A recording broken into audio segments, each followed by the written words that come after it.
অনেকের ঘর বাড়ি মনে করো আমরা নাই, যার টাকা আছে মনে করো হ্যাঁ বানাইতে আছে, আমার টাকা না আমি বানাইতে পারি না। এখন মেঘ পড়ে সারাদিন মেঘে ভিজিয়ায়, বাচ্চা কাচ্চাও লইয়া ঘুমাইতে পারি না মেঘ পড়ে।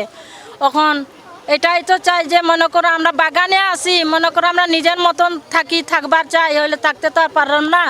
এখন টিনুনও দিতে চান না।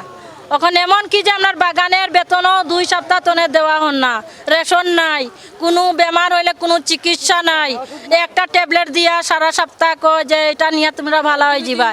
2 দিন দিব, 3 দিনের দিন কবে কাজে যাও, কাজ না করলে তোমরা কিছু পাইবাই না। এই ডরের ভয়ে আমরা কাজে যাইতে আসি। এখন নিজের টাকা যদি থাকে তো হইলে আমরা ডাক্তার দেখাই, আর টাকা নাই ও অমনে হইয়া মরিয়া যায়। আমরা তো গত বৃহস্পতিবারে বেতন দেওয়ার কথা ছিল, বেতন দেয় নাই। ওইখানে একটা খাম আমরা গিয়া দেওয়া হয়েছে, সব শ্রমিকরে দেওয়া হয়েছে। এই খামের উপরে তো লেখা আছে যে বলে মাননীয় প্রধানমন্ত্রী শেখ হাসিনার উপহার। পরে আমরা যখন এই টাকাগুলো নিয়ে গেছি বাড়িতে, পরে আবার যখন বেতনের সময় হয়েছে, বেতন নিতে গেছি, তখন বলা হয়েছে যে তোমাদের বেতন দেওয়া হয়ে গেছে। তো আমরা বেতন যদি বেতন দেওয়া হয়ে গেছে যখন বলছে, তখন এটা তো উপহার হিসাবে লেখা খামের ভিতরে, তো ওইটা তো উপহার আমাদের মাননীয় প্রধানমন্ত্রী শেখ হাসিনা দিছে, তো আমাদের বেতন কোথায়? পরে বলছে তোমাদের বেতন দেওয়া হবে না, এটাই তোমাদের বেতন।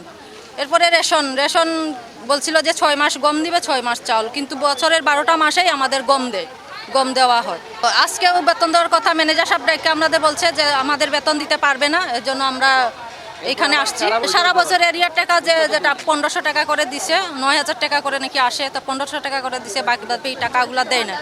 এরপরে আমাদের এখানে বয়স্ক ভাতা আছে, রিটায়ার্ড ভাতা আছে, এগুলোও দেওয়া হয় না। তারপরে ঘর বাড়ি তো নানান সমস্যা আছে। এরপরে বাগানের গাছ, যে বড় বড় গাছ আছে, এগুলো কাইটা বেচে দেয়।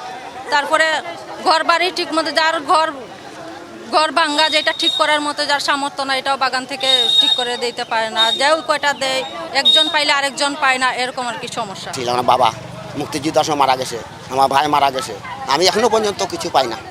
কিন্তু একটা খালি মেডেলে দিছে মানুষ, যেগু দিছে, এখনো পর্যন্ত আমি বেতনও কিন্তু পাই না, রেশনও পাই না, বেতনও পাই না, আমার নামও নেই।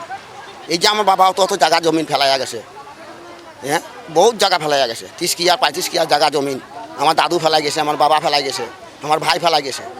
এখনও যদি এক কি আর এই যে বেতন এখনও পর্যন্ত পাই না।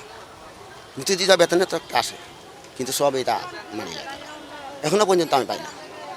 এই যে একটা খালি দিছে, এটা তো বেকার খালি দিল, কোনটা পাইলে না কইতাম যে পাই। যে মুক্তিযোদ্ধার